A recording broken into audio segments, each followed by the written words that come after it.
Hey, welcome back to Creatives in the Spotlight. I'm your host, Paul Hurley. Today I've got Josh Willard with me. Josh, tell our audience here a little bit about you. Well, what would you like to know? Well, Josh, you work full-time for, what is it, Frymiser? Frymiser, yes, sir. Okay. And you guys do the oil recycling and stuff like that, Yeah, right? we work with restaurants, hotels, sports venues, universities, managing waste oil and providing fresh oil and giving them automation to make things safer for their kitchens. Fantastic. All right. Well, so you decided recently that you wanted to pursue something in acting, right?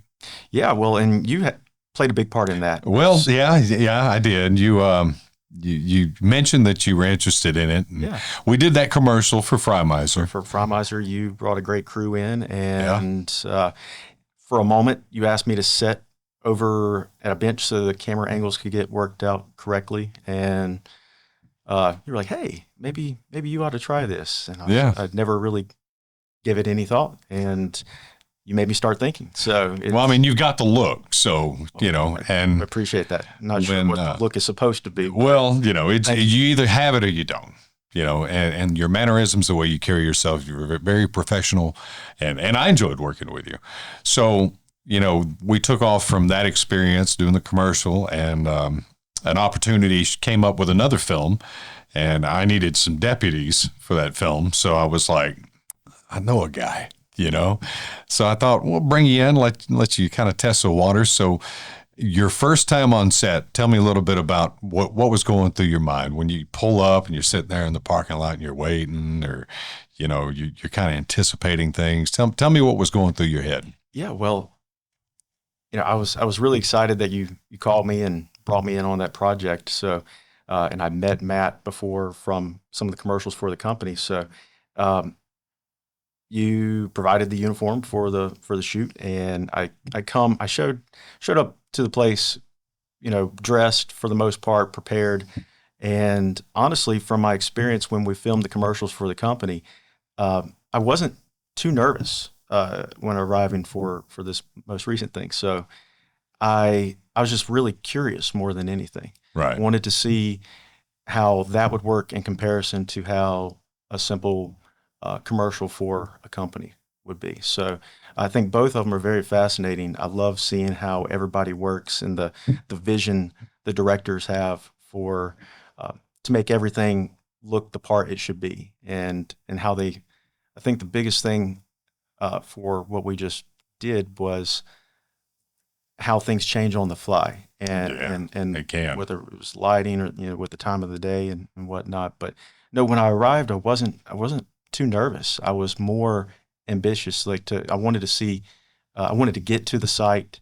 We had to go from one spot, drive about 15 or 20 minutes to another location, and I just wanted to get it going so I could see how everybody worked, all the little details, and be a part of it. So it was a lot of fun, and I think I was mentioning to your friend that played the other deputy, that I think when I first thought that, I think I did all right in that particular take, right, and then they were like, no, this didn't work. So I learned that even if you thought you did a pretty good job, it was a group effort, and everything had to go the right way. Yeah, timing is crucial, and all the little gears have got to mesh. So if somebody in the background's doing something that doesn't match the scene, got to do another take. Yeah, it doesn't matter how good an individual was. Correct. So it's a whole team effort, And it's a lot like, and most of us refer to it as a film family. Whenever you get onto a project, well, that's your film family for that project. And, you can develop friendships and ties and, get to really know some people that way. And, to pull together and to make a project a reality, a vision, a reality for everybody else to be able to see and view and enjoy. But you really kind of get that family atmosphere. You get a closeness that, like bearing a child, you're birthing this movie, you're creating it. It's alpha and omega in its existence. So to be able to be in that position, we're all like parents at this point. We're nurturing something that's going to, hopefully get out there and really turn some heads and do what it's designed to do. Yeah, well, I saw other scenes that I wasn't involved in, brief little scenes, and it looks like it's going to be a very fun film to watch. So yeah, it's got some freaking hilarious parts in it, that's for sure. I can't wait to see it. In fact, we were trying to get an update just a little bit ago, so I'd have something to at least tell the viewers, but it's in post. That's all I can say. So it's being edited. I'm excited and very anxious to see it. Yeah, me as well. Being the first one I had the opportunity to be involved in, but it was a hot day. But you were talking about the group. The only people I actually knew was on the set were you and Matt. And but everyone, everybody's introducing themselves. Everybody's very helpful, throughout the entire process. So was there for 6 hours that day, something like that? Yeah, we were there about 6 hours, and it was hot. I mean, black asphalt, parking lot, and no shade. Very little. There was some bushes. Crouched down. Yeah, it was like, hide me from the sun. Right. Yeah, but you got to do what you got to do to stay cool on set, because the last thing you want to do, especially if you got a hair and you're sporting to do, the last thing you want is to get wet and then it starts flapping over and it's horrible. Or you're doing one of these, or I was fortunate enough to have a hat on that day, so it helped out.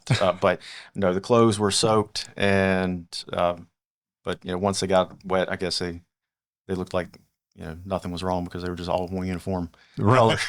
It's just all wet. But no, it was a blast. I'm looking forward to another opportunity to do it. I'm so fascinated by how things work within that, and I just love the creativity and the vision people have, and then talking to the producer, and then his ideas with and having that in line with the director, and then see them change. One particular scene that's very funny, it was originally me supposed to be doing something, and then last minute it changed into something which was much more funny than anything I could have done myself. So it's amazing how ideas kind of blossom, and come to fruition just by, what if we do this? Mm-hmm. And then it's like, what? Yeah, we're going to go with that. Yeah. And then when you have 15 people say, yeah, that's perfect, that's the way it should have been the entire time. Right. It makes sense. So everybody's got the backing of it. And, And it was a blast. I want to do it again. Well, you will. I'm starting to market the cop car and do some other stuff. And I bought a lot of stuff, a lot of uniforms, a lot of, so. Yeah, I saw the list. Yeah. It's a laundry list. I'm putting together a whole kind of team of guys. So, if a filmmaker is, looking for that look with multiple officers, I know a guy. So just hit me up. He's got you covered. And I'll bring everybody in. I've already got uniforms for, like I said, 4 officers for the sheriff's department, and 4 officers for the police department. I got the blues. So I'm getting those patches sewed on, I think, next week. But yeah, it's coming together. So, marketing the stuff, directors are really reaching out and getting a really good deal on, 2, 3, 4 deputies in the car and stuff like that. And for indie films, that's a big plus. Yeah, and everything looks so real. The costumes, the car. You've done a phenomenal job with that. Thank you. I appreciate that. Realism is what you want to target in a film. I've seen some costumes out there that just, they don't even belong in the Halloween rack. It's like, but I want it as real could get, without actually buying from the same people. So, and I think I came pretty close. In fact, the shirts, when you said they changed color, they did, but they did all in unison. It was like, no pit stains, no, nothing like that. But it was the fiber that it was made of that it just absorbed and all color changed at once. Yeah, just so like it got a shade dark. Yeah, right. Yeah, everything was uniform. It was but I love the fact they don't show pit stains. But anyway, enough about that. So I know you really haven't done a whole lot on social media lately, but I think you're going to be creating a few links, and we can follow your acting career from here. Yeah, I look at this as a new adventure, and we'll have that, the social media side of it going and kind of showing my experiences with this new thing. I was on social media a lot for a previous occupation, job that I did. Mm-hmm. Used to post quite a bit, and then my family has a business in Winston-Salem. I used to help them out with their social media and stuff like that. So you're no stranger to it. No stranger to it. Just wanted a break from it right. for a while. So back in January, I kind of just checked out, took a step back. But now with this fun new thing that I've had an opportunity to get involved in, want to watch it grow, and then I can catalog that with social media. There you go. That's awesome. Well, hey guys, we're going to take a quick break, and we'll be right back. Here at Fry-Miser, we're dedicated to offering a clean, safe, and simple way of disposing and dispensing your fryer oil in your commercial kitchen. We no longer have to store oil jugs or carry out used oil. Fry-Miser has superior service and hands-on support. The equipment Fry-Miser provides us is fantastic. Fry-Miser has allowed us to move into a system that's much more efficient for us. And I think anybody in business needs to get what works best for you. This definitely works best for us. Hey, and we're back to having our little chat here with Josh. We had some good laughs during our break, but that was one of the commercials that we'd worked on in the past, and I think it really turned out awesome. Yeah. So, but, you're going to be creating his socials, so check out his socials right here. He's going to be dialoguing and cataloging all of his experiences in acting, and you can follow his journey and his road to success, because I have a feeling you're going to do good. I appreciate that. I mean, we'll see how it all turns out, but I think if you stay optimistic and meet, I've known you for a long time now, but I never knew you in this world. Right. So, yeah, I'm a totally different person somewhere else. Yeah. I mean, we were both very different people back then. But, right. Well, and we were talking about that a little bit on the break about, where we've been and what we've done. And, we both were kind of in rodeo for a while, and I didn't pursue martial arts as long as you have. You're still doing some stuff like that, right? Yeah, when I'm not injured, I'm doing it. Getting older, but I love it. It's just a part of my life that I can't see at this point disappearing. And see, that's a very valuable asset with you knowing the moves and stuff like that. Because getting into the film industry, you can now kind of market yourself as a stunt coordinator or, martial arts movement instructor. So, there's a lot of things in film that directors will see that, hey, you've got this ability that increases your value as far as, I want to cast you for this action role versus, you're going to be the dad, and I've been the dad, but it's not a bad role. Yeah, it doesn't seem like it would. No. Yeah. So I enjoy being a dad. I like going through walls and getting thrown through tables. It's habit, but reminds me of my childhood. Mm-hmm. But I love doing the action sequences. My mom used to joke and say I bumped my head one too many times. And I think it's just kind of a reoccurring thing. Yeah. Now you just, I agree with your mom. And I think clear when I get bumped in the head. It's like, oh, yeah. Knock out, or what do they say, knock some cobwebs loose, right? Yeah. Knock the dust off the gears, whatever, Yeah. Well, I want to keep an open mind and not just say, I want to do this kind of role or this kind of role. Right. Well, you want to be able to show range, in your reels and everything that you put together from this point on. You want to focus on being able to show what different roles you can take. What you look like as a cowboy, what you look like as a cop, what you look like as, the dad, mm-hmm. or, whatever. So showing that wide range of ability kind of opens yourself up for a lot more possibilities and roles. Seems like it would. I get typecast a lot as a cop, so I invested in everything that I needed Yeah. to pull that off and make it look real. And so far it's worked for me. Yeah. You know, everybody's like, oh, you know, don't stereotype yourself. Don't, you know, hey, it works. I've been busy, you know, and it was an investment. I'm like Barbie, you know, I come with accessories. So Yeah. Yeah, you got everything for that. yeah, Sure. you know, and a lot of the I've seen indie film industry, you know, we're working on a budget, Yeah. you know, so if you can pull that off, and like I said, it's been working. Knock on wood. Hopefully, it continues to work. And you know, the more projects I get on, the more I can pull in other people. And they, of course, you guys are going to be the first ones I give a holler to. You know, that's why I bought the uniforms. Yeah. So I think you really pulled off, you know, the role that you did as a deputy when we shot Pizza Force 1. I we think. can say the name of it now. Well, I think so. If not, he can beep it out. You know, can we reveal the name yet? Yes. Great. But yeah, that was a fun shoot. It was hot. You know, the sun was beating down on us, but you know, we stay hydrated and we pulled it off. And hopefully, it looks as good as what he says it has. You know, he saw it earlier and saw clips, and well, he was impressed. So. Yeah. You know, that's something. That's right. Yeah, I mean, at least one person is. Yeah. Get everybody else on board now.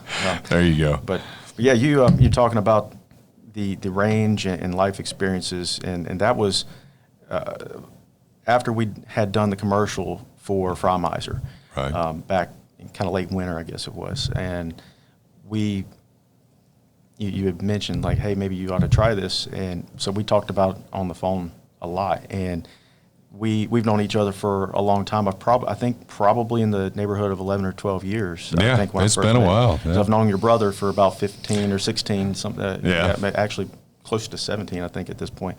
But we didn't know, you know, you didn't know that I had grew up showing horses and riding bulls in my teenage years and Right. things like that, and I didn't know you had done that. And then, you know, I've been in sales for a long time, was in the wine world for a long time. So you have, even since I've known you, you've done a lot of different like occupations and very versatile. You could Yeah, go I to adapt about any easily. company you want, and I kind of think of myself as being similar. You know, I've been able to do this or do that, and I've learned quickly. So Yeah. when we were talking about that kind of thing on the phone, it kind of gave me the reassurance you did that.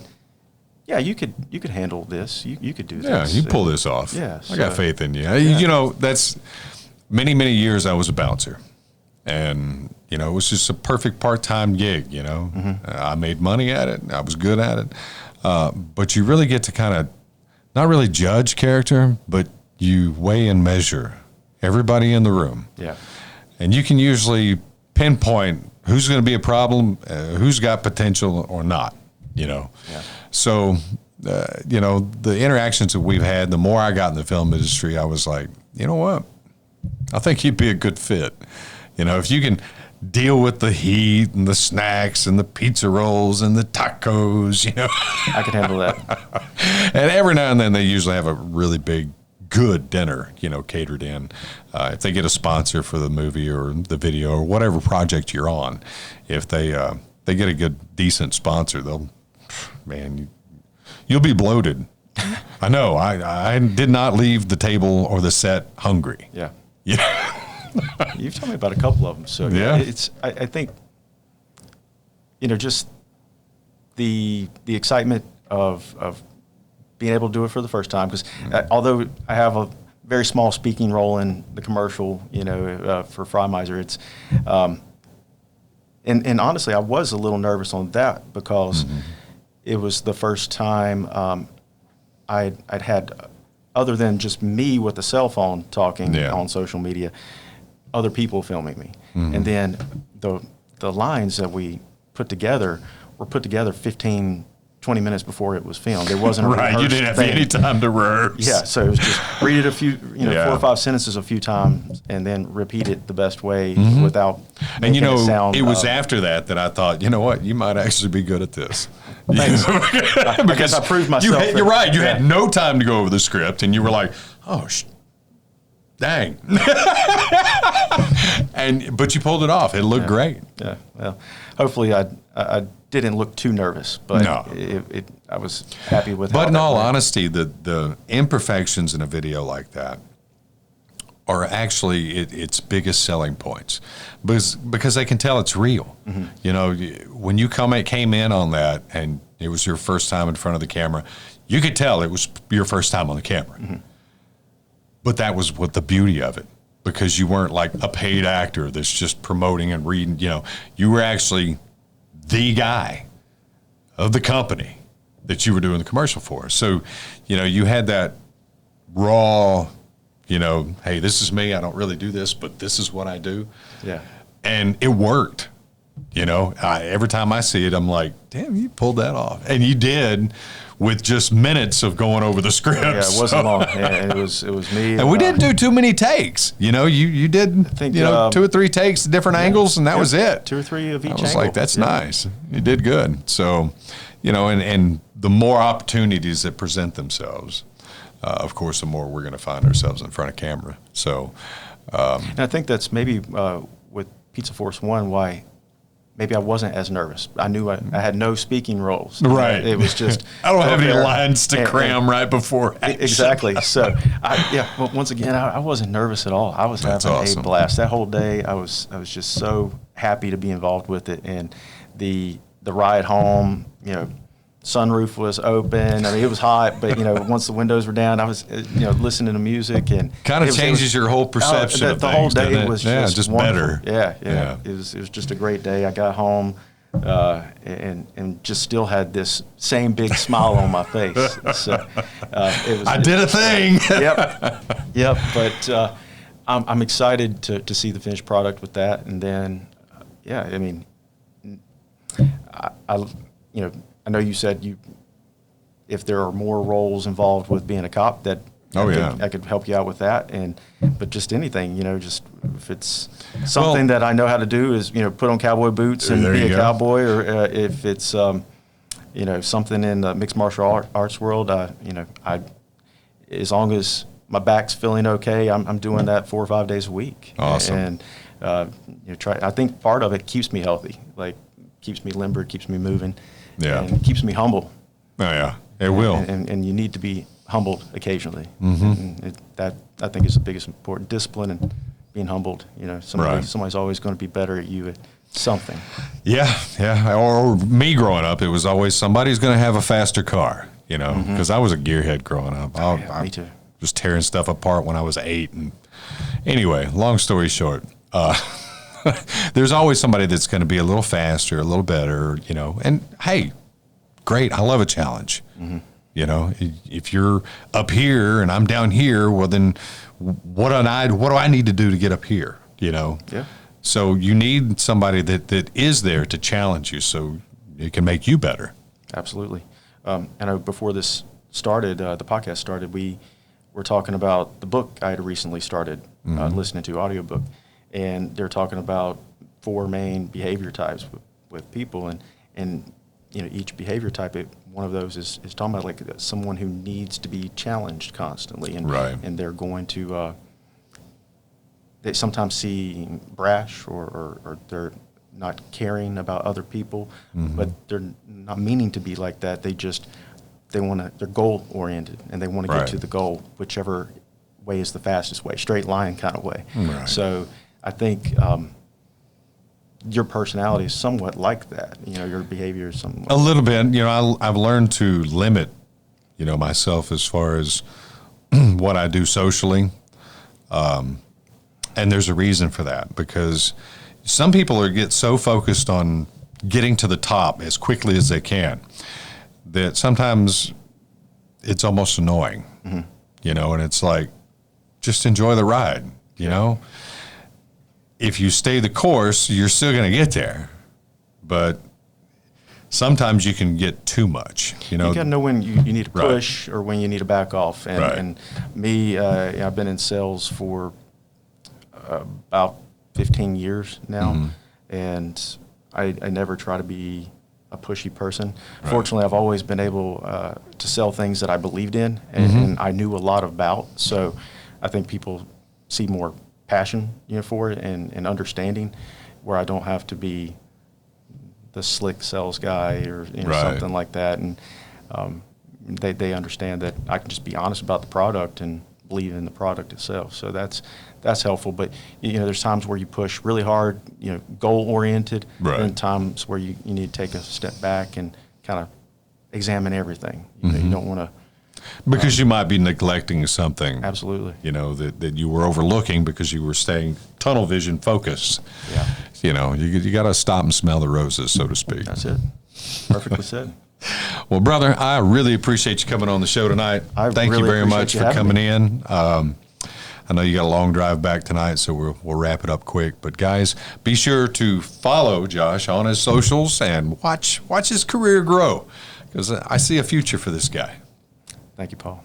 I appreciate you, brother. Amen. We'll see you. Good to see you. Guys, be sure to like and subscribe and check us out next week.